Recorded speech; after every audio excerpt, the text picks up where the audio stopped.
Welcome back to our S.O.A.P videos. We are in the Gospel of Luke still, for those of you wondering.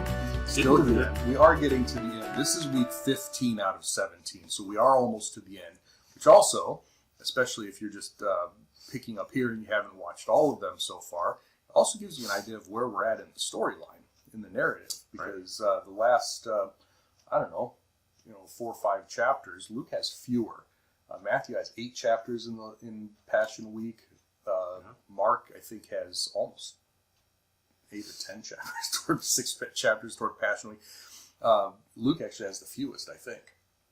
John has the most. He starts out of 21 chapters. Fun fact.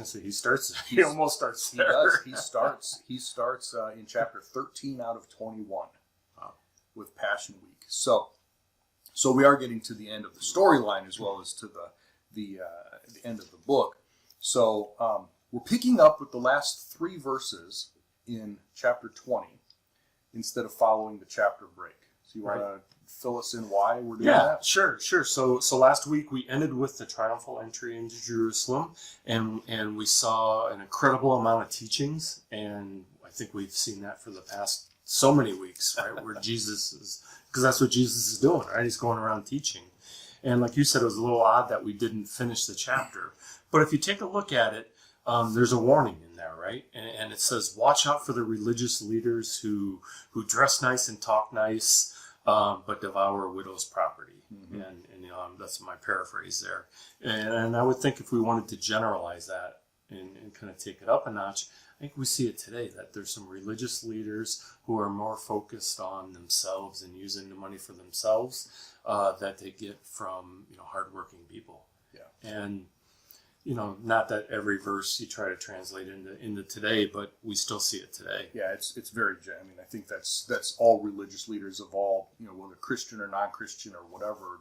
You have charlatans in everything, and devouring widows' property. I mean, who are some of the people that send the most money to these people? The people who don't have it. Right, exactly. Yeah. And that is the segue into Jesus' first teaching in chapter 21. Right, in chapter 21. So that's why we kind of you fit them together. Yeah. So right after that is what we commonly call the widow's mite or the widow's offering, depending on your translation, where they're at the temple and they're seeing the donations happening, and the Pharisees are making a loud processional while they do their donations. Meanwhile, you have a widow that has 2 mites or 2 small copper coins that she puts in. I think other versions they don't clink or they don't make the loud noise. Almost like play money, like when we were kids, right? Yeah. You have those little almost metal but not quite. Yeah. Right. They just it sound plastic when they hit. But yet Jesus says she gave more. Yeah. And interesting there. The other odd thing is when we get into chapter 21 now, the rest of chapter 21 is all about future events. Yeah. And when we talk about future events, you think, well, Jesus has to die and be resurrected. But Jesus is going further than that. He's going to a second coming. Yeah. In there. So his end time. So they talk about this beautiful temple. Oh, look how great it is. Look at all these stones. And Jesus is like, not going to last. Yeah. And so think of the play, because remember, these are the same guys he's talking to the apostles who have not yet picked up on the fact that the reason that they're in Jerusalem is for him to die and be resurrected. Right. So we have some hindsight here. Yeah. Right. Oh, we've seen the whole thing. So we look at this passage and say, oh, he's going to die and then he's going to come back. They look at this and say, okay, so it's going to be a rough week, and then you're going to set up the kingdom. Right. Right. Or a few rough couple of weeks or whatever.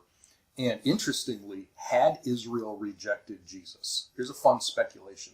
Had they accepted okay. Jesus? Had Israel accepted, not rejected Jesus, Old Testament prophecy still had to be fulfilled. So you still have to have the tribulation, Daniel's 70th week. All right. Messiah still had to die, according to the scriptures. Messiah still had to be resurrected, according to the scriptures. All of this stuff still had to happen. And so I think what would have happened is if Israel would have accepted him as Messiah, Rome would have squashed him. It wouldn't have been the religious leaders killing him, obviously, but Rome, they don't care what you believe. They care if you have a political issue or a political thing. And it was being made So political.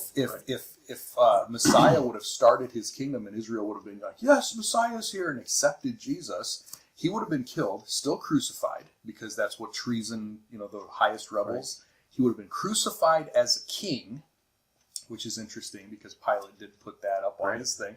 All of that still would have happened. He would have been buried. He would have been resurrected, just like that. He would have left, just like he did. But the tribulation, or Daniel's 70th week, would have happened probably right then. 7 years later, Jesus would have come back, set up his kingdom, and the kingdom would have started in the year about 40.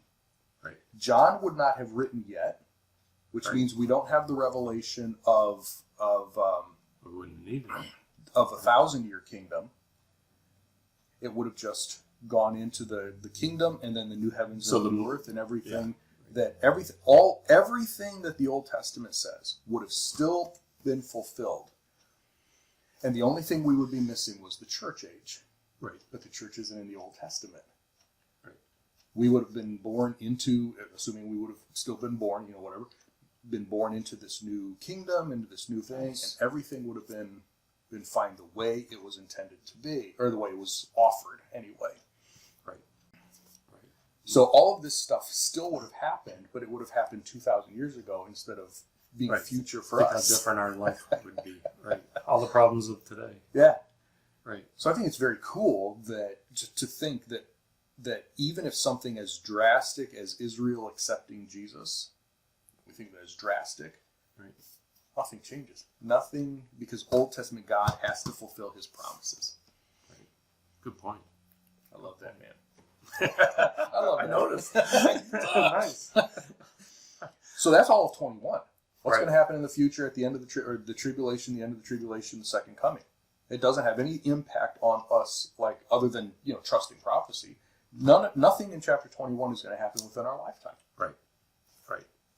I do like at the end of 21, Luke almost adds as an afterthought, hey, by the way, every day Jesus was teaching in the temple courts. Yeah. Because he doesn't mention it all, where in the previous 5-10 chapters, that's all it was here's the parable of, here's the story of, here's the teaching. Where now it's like, yeah, he was teaching. But let me tell you about what I want to focus on. Right. And there's a shift. Yeah. We've talked about shifts on and off. Yeah. So there's a big shift there. For the 2 or 3 days or whatever in Passion Week, Jesus was in the temple, 12 hours a day maybe? Yeah, right. Teaching. Doing his teaching. Yeah. We don't know. We don't know, but it does say all the people came to him early in the morning and listened to him in the temple court. Yeah. So if you have a big crowd, you get to talk longer. And if you think about what we've talked about in the last couple of weeks, especially with the triumphal entry, he's taking the attention away from the religious leaders and everything. They're trying to assassinate him. They can't do it with the crowd right there. It's not like they had snipers or anything. Right. Right. Right. So we had talked about, what happens at night. And we know that at night he went back to Mount of Olives. Right. Because it says he did. But then the reason was why. And I had always thought that it was because there was no room at the end, right? There's no place in Jerusalem. These guys were low-level guys, so they had to move, and they weren't important, so they had to move to the outer sector. Yeah. But you brought up something different. Well, I think it was in a sense, to save his life. The temple. You can't say that they didn't have jurisdiction across the valley, because I'm sure they did, but they didn't care as long as he's not there, in their way. In the middle. Right. Yeah. So he left town, literally. Maybe he stayed with some friends. Maybe it was actually on the Mount of Olives, whatever. But I think it was just to get out. Because had he been in there, it would have been a whole lot easier for somebody to, in the crowd, sneak up alongside him, stab him, poison him, whatever. Where if he's out of the way, sort of out of sight, out of mind. Right. Yeah, things settle down. Yeah. Right. Yeah.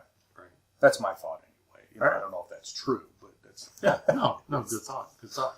So in our readings this week, do you have something to look out for? Yeah, I'm going to go the next chapter over into 22 because we get into the Passover and the upper room and the Lord's Supper and all that, right? I want to go to, I have two things actually, I think. In verses 31, 32, they're in the upper room, and Jesus says, Simon, Simon, pay attention. Satan has demanded to have you all, to sift you like wheat, but I've prayed for you, Simon, that your faith may not fail, and when you have turned back, strengthen your brothers. Many English translations do not make this distinction. Satan has demanded to have you all. It just says Satan has demanded to have you, or asked to have you. Right? Like it was just Peter. Like it was just Peter. But in the Greek, there is actually a singular, or a plural, and shift to singular. Satan wanted all of the apostles, and apparently Jesus said yes. But he specifically, and we see them scatter, right? But he specifically prayed for Peter. He's already told Peter in Matthew 16, giving you the keys to the kingdom of heaven. And so there's a leadership structure he's already setting up, right? So in this thing, he's telling Peter, I've prayed for you specifically so that your faith will not fail, which is really interesting because he's the one who denied him and all that other stuff, right? Right. But so that your faith will not fail. So did it fail? Did it not fail? But also so that you can reestablish your brethren. And that sets him up, I think. And they don't see it yet, but that does set him up, I think, for that leadership capacity. Right. And we do see first among equals. First among equals, yeah. First among equals, I think, is a great phrase. And so the net helps with the Satan demanded to have you all. But if somebody's not reading in the net, they may or may not pick up on it. Just right. Peter, yeah. Right. So, but that sort of leads into what, because you want to talk about Peter too. Yeah, exactly. Right? Kind of the same and section. I think that. Yeah, well, it was kind of funny because, same way you try to pick out something. I think we could pick out like any two verses in this section, and we could have a full Sunday message on it. Yeah, I know you maybe even a whole series, right? Yeah, right.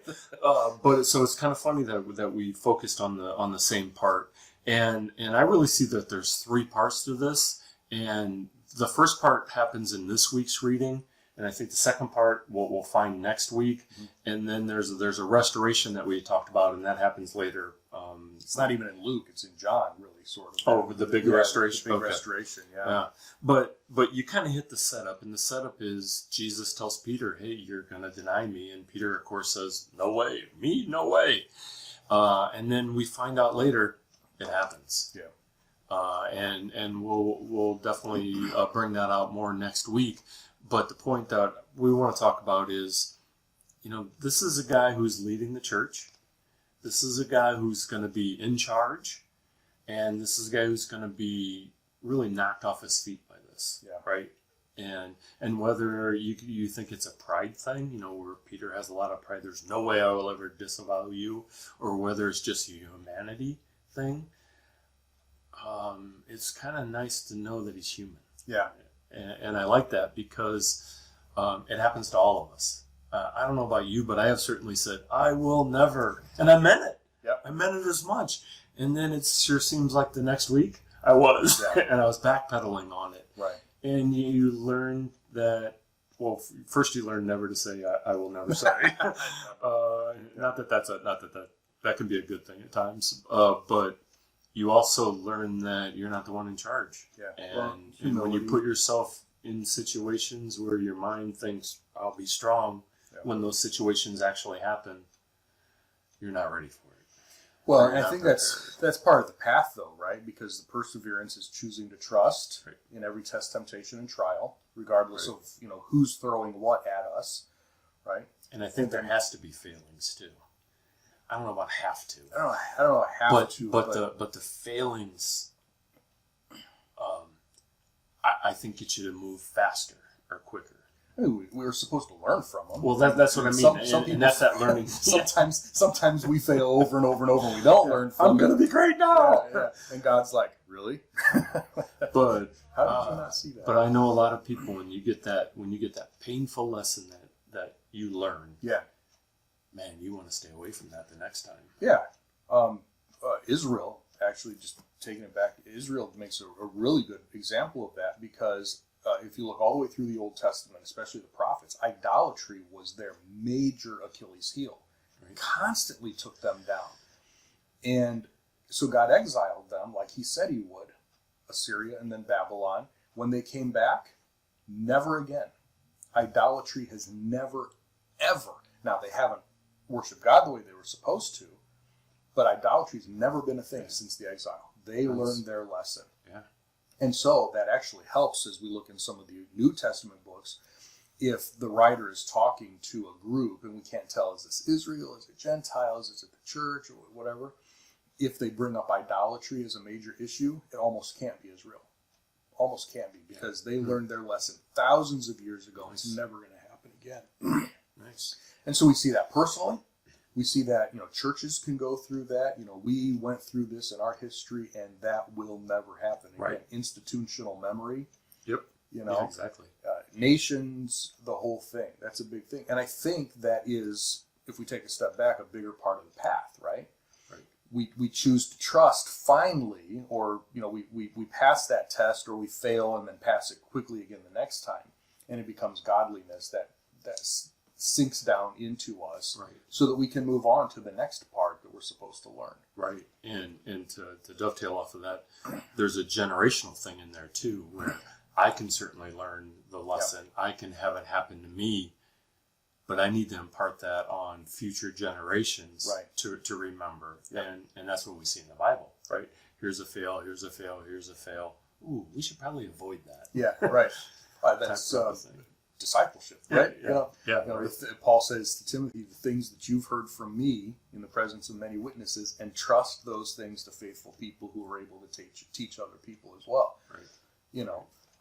So we see the disciples throughout this whole story really starting from nothing. Fishermen, whatever, nothing, right, with a literary background, being built up. Yeah.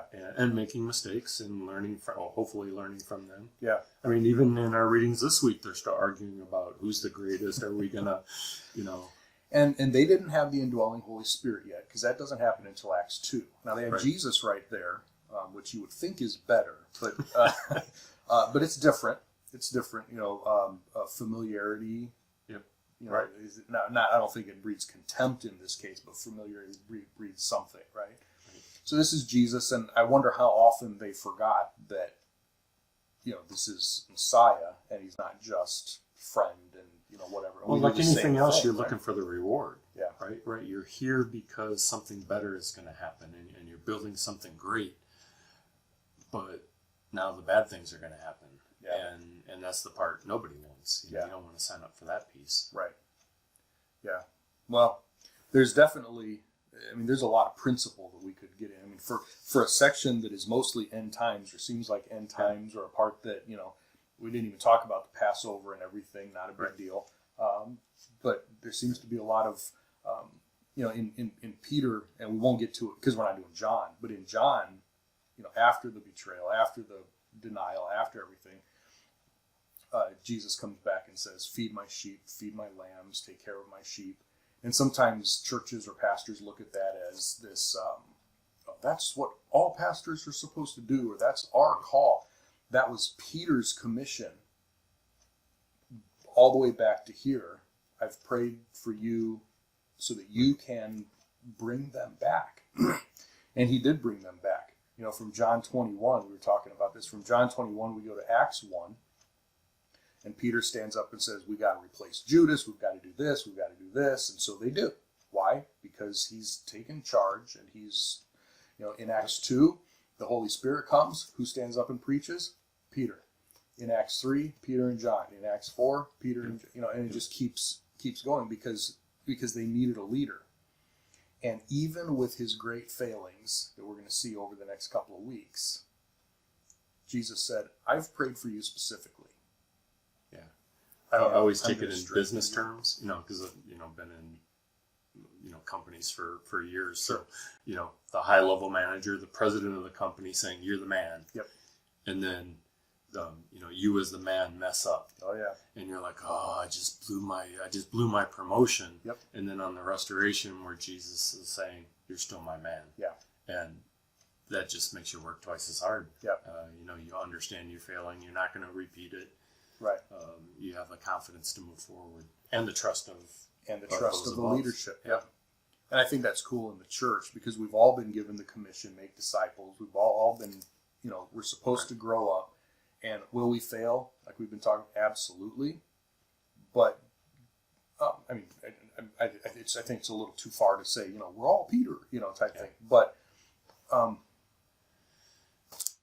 wants us all to be conformed to the image of the Son, right? That's what discipleship is. And so, we may not all have the same job or the same role, but we all have the same goal and result. Yeah, well, and the same Jesus who's rooting for us and saying, you've got this if you trust me. Because you don't got this. I got this. Yeah, right. But you got this if you trust me. We've got this together. Yeah. So good. I think that's a good place to end. Yeah, I think so. Next week we'll pick up with the betrayal in Gethsemane and everything. We'll start into the weekend, right, and the crucifixion and all that. So, love to hear your thoughts on some of these things. Not necessarily confession time or anything. When this is how I messed up and was restored. But those are great stories too. Those are great accounts too, as far as where we do see what's going on in here happening in our own lives. And so maybe how somebody else. I'd love to hear how somebody else looked at you at some point in your life and said, I think there's a lot of potential here that I'm going to work with. And how you're doing that for somebody else. So that brings us to the end of this one. We have 2 weeks left in Luke. And so make sure that you subscribe, and then we'll be moving off to a place that we're not announcing yet. Ooh. Secret. Make sure you pick up your cards here soon.